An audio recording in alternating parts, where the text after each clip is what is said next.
What's up, guys? Dane Davis here. Shout out to Boogie Bentley Dauber and the Indie Kid over at Talkin VAWLS Network on YouTube.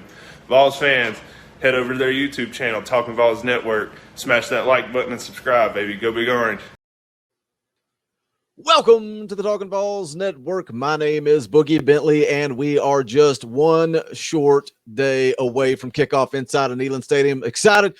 Can't wait to see the Vols kick it off. Can't wait to see that Josh Heupel, fast-paced, up-tempo offense. Tomorrow night, Bowling Green, 8 p.m. Eastern time. We'll be going live. Tailgate show, 7 p.m., just an hour before kickoff. That's going to be a fan call-in show. We want to talk to you. We're going to spend the entire time on air hanging out with you guys. You got to be a member of the channel to join that, so it's not too late. There's a join button down below. If you click that, become a member of the channel for as little as 99 cents a month. We'll send out a link so you guys can join us for that, so I hope you'll tune in. We're going to talk a little bit about Joe Milton. We're going to talk about his relationship with Josh Heupel and just how he ended up at the University of Tennessee. But before we get rolling, just a couple of things real quick. Do me a favor, smash that thumbs up just below the video. If you're new to the Talkin VAWLS Network, welcome. We're three guys that love Tennessee athletics. We don't pretend to be experts or insiders. We are fans just like you guys.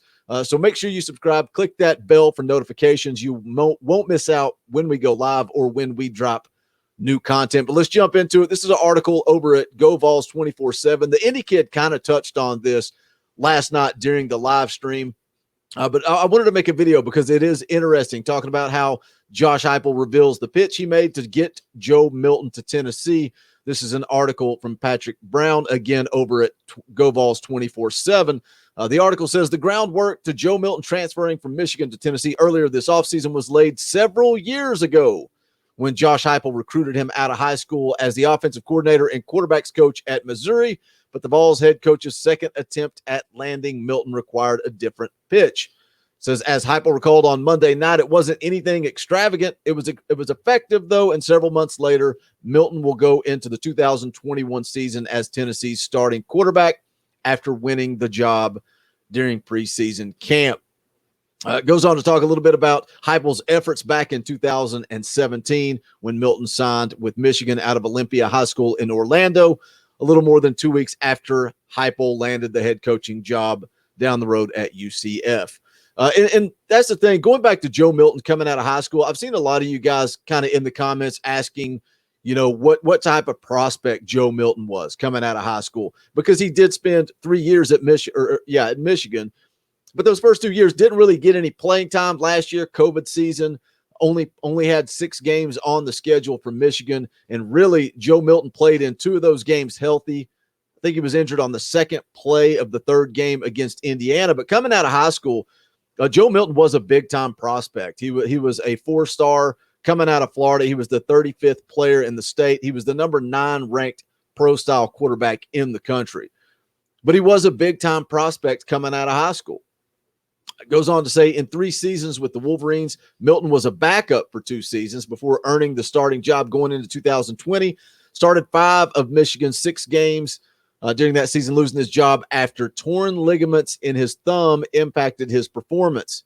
And again, going back to that, you know, a lot of people like to look at Joe Milton's stats from his time at Michigan. He injured that thumb second play of the Indiana game, which was the 3rd game of the season. Says Milton went into the portal in February, and Tennessee didn't wait long to tap into Heupel's past with a 6'5", 244-pound quarterback who was sold on the Vols by what the new coach told him about the program, his chance to win the starting job, and his potential fit in Heupel's wide-open up-tempo offense. You know, we've talked about it time and time again, you know, Josh Heupel going out, getting his man, getting Joe Milton. Joe Milton sitting inside of Neyland Stadium during the orange and white game, knowing he had that opportunity to win the starting job. The quote from Heupel, once we found out he was entering the portal, we were able to connect with him.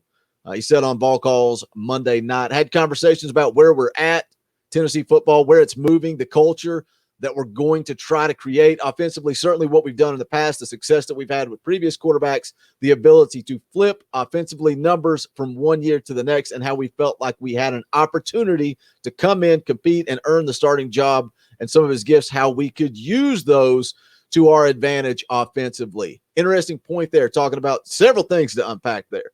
talking about Josh Heupel and his system and the ability to flip numbers from year to year. Look at the numbers at Missouri before Josh Heupel, during his tenure, and after. Josh Heupel can flip numbers. Josh Heupel, I think, regardless of Joe Milton winning the job, I think we were going to see progression at the quarterback position, whether it was Joe Milton, whether it was Harrison Bailey, or Hendon Hooker. We were going to see improvement at the quarterback position. But he also talks about the culture there, and that's something we've talked a lot about on this channel throughout Josh Heupel's short time in Knoxville, throughout spring camp. You know, the ices, the cookouts, the playing dodgeball, all the things he has done to build relationships, change the culture. Had a conversation yesterday with Tim Bradley, longtime listener of the Talkin' VAWLS Network, been here almost probably since day one. I was messaging back and forth with him on Facebook. He had the opportunity to go and hear John Fulkerson speak, and he spoke with him after the deal, the appearance, whatever it was.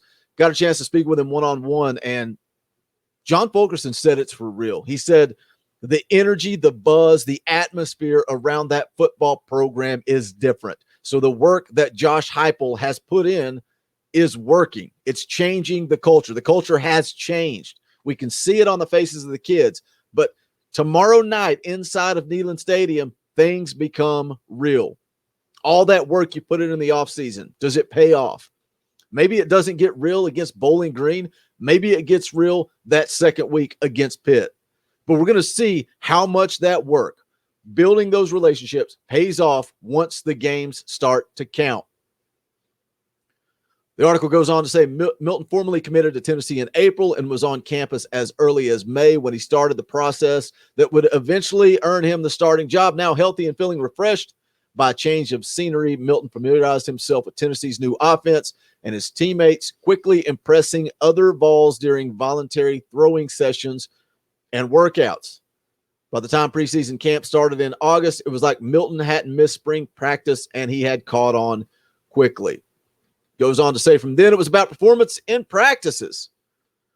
Milton surged ahead of Hendon Hooker and Harrison Bailey during the second week of the preseason, essentially staking his claim to the job with a solid performance in the rain in Tennessee's second scrimmage. Again, coming out of that scrimmage, the writing was on the wall. We all saw the highlights. We all saw the clips.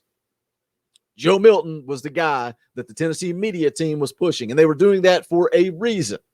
We talked last night about the long run that you could see in those highlight videos.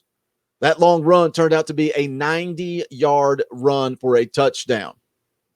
It says here that Milton was able to display his unique skill set with the arm strength and mobility required in this offense to earn the job going into the season. Now the challenge will be keeping it. And a lot of you guys don't think he's going to keep it. I see the comments. You think you first it was Harrison Bailey was going to win the job. Now it's Harrison Bailey will start before the end of the year. I hope not. I hope you are wrong, because if that's the case, Joe Milton is either injured or Joe Milton isn't getting the job done. But when you talk about his skill set and his ability to run the football, some people say, well, he didn't really run that much, Boogie.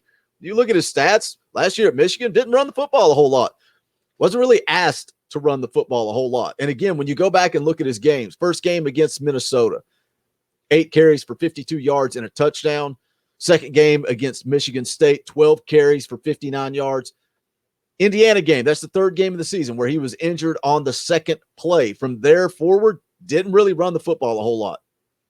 I don't know if that was due to the injury. I don't know if that was scheme. I don't know the narrative there. But all I know is after Joe Milton injured his throwing hand, he wasn't asked to run the football a whole lot there moving forward. But he definitely has the ability to make plays with his feet. Again, we touched on this last night during the live stream. He's not necessarily as dynamic as a guy like maybe Hendon Hooker, but he can make plays with his feet. I hope we see a little read option. I hope we see Joe Milton keep the ball a little bit tomorrow night. Put a little something out there for Pitt, for Florida, that they have to game plan for. Finish up the article here with a quote from Josh Heupel. He said he's got the ability to extend and make plays with his feet, has a strong, accurate arm.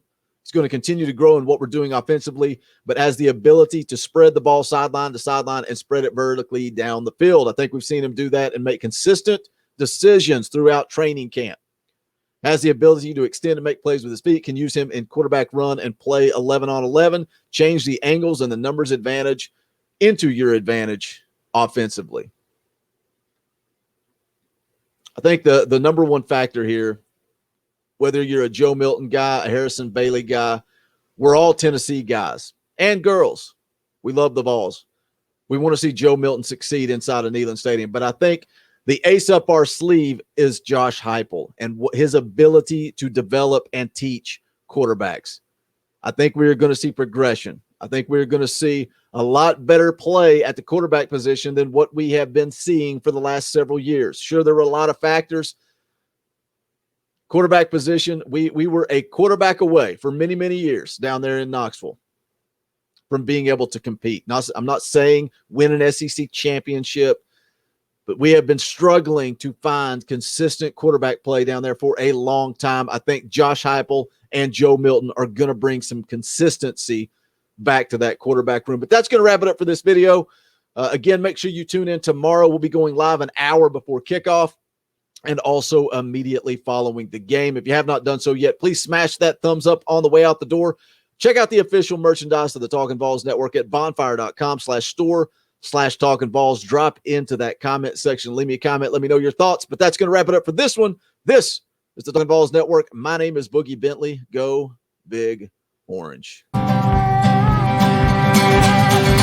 songs howl like me, poets sat in our chains, soaking moonlit falls, unbroken past this